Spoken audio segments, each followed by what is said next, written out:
I told you on the phone we are interested in setting up a Judaic department, not just having you give the course you gave when you substituted for Rabbi Lamden. That was only a matter of public relations.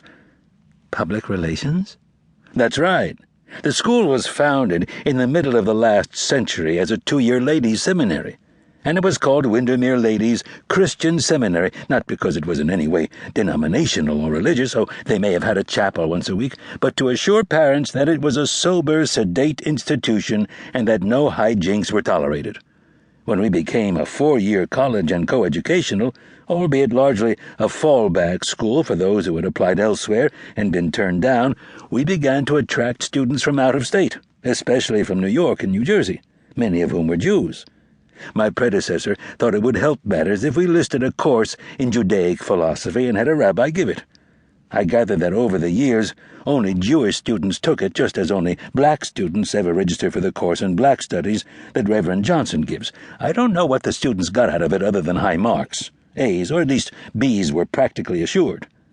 Yes, I suspected as much after a couple of sessions, the rabbi said, and then with grim satisfaction, they quickly realized that I wasn't having it and that they'd have to work to pass the course. McComber nodded.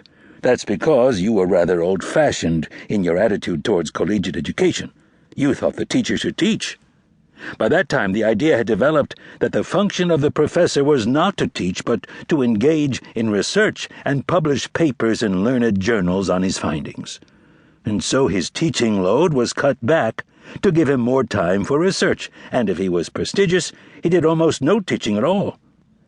The 1 or 2 courses listed in his name in the catalogue were apt to be taught by graduate assistants.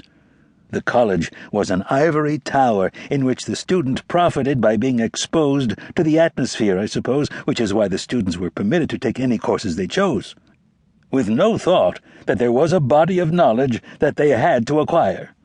Under my predecessor, Windermere went in for that sort of thing. It was the fashion. Still is, to a great extent, I suppose. When I came, the Board of Trustees had the same idea, but now I have a board that is inclined to go along with my thinking that teachers should teach and students should learn. And I want our students to have an understanding of how their thinking developed, of the influences that shaped it. As a historian, I am aware of the importance of Judaic thought in the shaping of Western civilization. During Puritan times, it was considered a major influence along with those of Greece and Rome. But after a while, Hebrew was dropped from the curriculum, and then Greek and then Latin.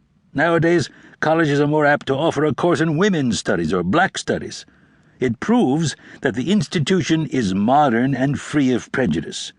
They tend to be snap courses, as is any course given with an ulterior motive, thus ensuring a sizable enrollment. But I want our students to have some understanding of the forces that served to develop our present civilization, and I consider Judaic thought to be one of the major ones. You mean it would be a required course? Perhaps in the future, he said cautiously. Right now, I am planning to develop a core curriculum of what the student should study rather than the free and easy elective system we have now, whereby the student can manage to get a degree by taking a number of unrelated courses which he selects because the teacher is reputed an easy marker, or because the course comes at a convenient hour, or for whatever reason other than because it's something he should know. But what do you want me to do this year? Whatever you think is necessary, McComber replied promptly. You might give the same course you gave when you were last here, or you could start with a seminar for students who have some knowledge of the subject, or give no course at all for the first semester, but use the time to plan your program.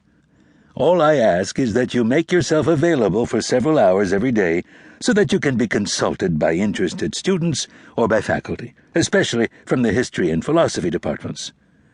Once I come in, I'll probably spend most of the day here, except that during the winter months I might want to leave a little earlier to avoid driving after dark.